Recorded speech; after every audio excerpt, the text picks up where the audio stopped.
মৃত্যু তোমার চোখের নড়াচড়া বন্ধ করে দিবে। মৃত্যু তোমার কানের শ্রবণ শক্তি স্তব্ধ করে দিবে। মৃত্যু তোমার ঠোঁটের নড়াচড়া বন্ধ করে দিবে। মৃত্যু তোমার জবানের শব্দ উচ্চারণ আওয়াজ বন্ধ করে দিবে। মৃত্যু তোমাকে তোমার কণ্ঠস্বর স্তব্ধ করে দিবে। মৃত্যু তোমার জিহ্বার সব স্বাদ বিনষ্ট করে দিবে। অচিরেই রূহ চলে যাবে, আর কিছুই থাকবে না তোমার। না কানের শ্রবণ শক্তি, না নাকের ঘ্রাণ শক্তি, না চোখের দৃষ্টি শক্তি, না চামড়ার অনুভব শক্তি, না পায়ের চলার শক্তি, না কল্পনার বিবেকের দিমাগের চিন্তা ফিকিরের শক্তি, কিচ্ছু থাকবে না।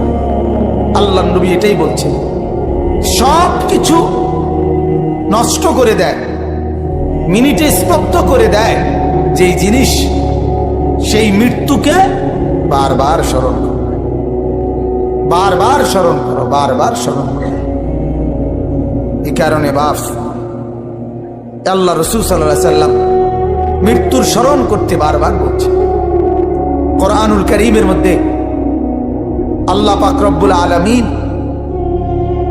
বহু জায়গায় কুল্লু নাফসিন যায়িকাতুল মাউত এই কথাইটা অনেকবার বলছে যে বান্দা, এটা মনে রেখো, মৃত্যুর স্বাদ তোমাকে গ্রহণ করতেই হবে।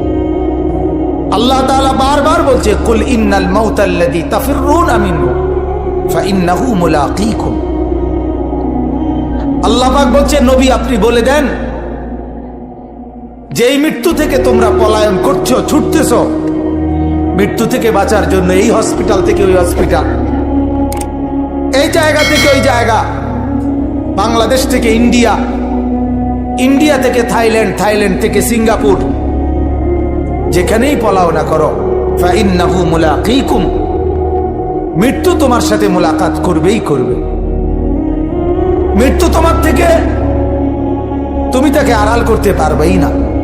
তুমি চাইলেও আসবে, না চাইলেও আসবে। ওয়ালিকুল্লি উম্মাতিন আজাল, আল্লাহ বলেন প্রত্যেকের নির্ধারিত মৃত্যুর সময় আছে।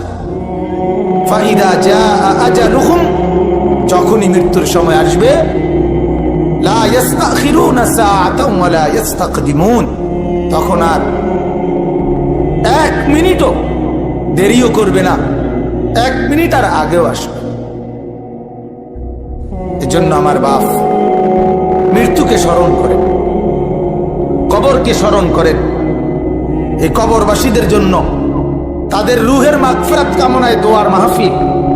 আর আমার কথা হইল, কবরবাসীদের চাইতে জিন্দা মানুষের অনুভূতি জাগানো তারও বেশি দরকার।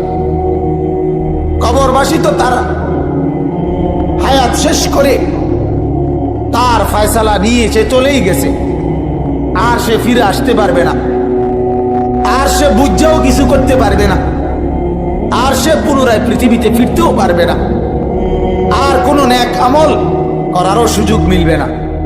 কাজে কবরবাসী তার চাইতে বেশি দরকার আমাদের ফিকির, জীবিতদের ফিকির, জীবিত মানুষের অনুভূতি।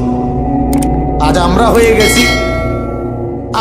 গেছি কবরবাসী, আর কবরবাসী হয়ে গেছে জিন্দা।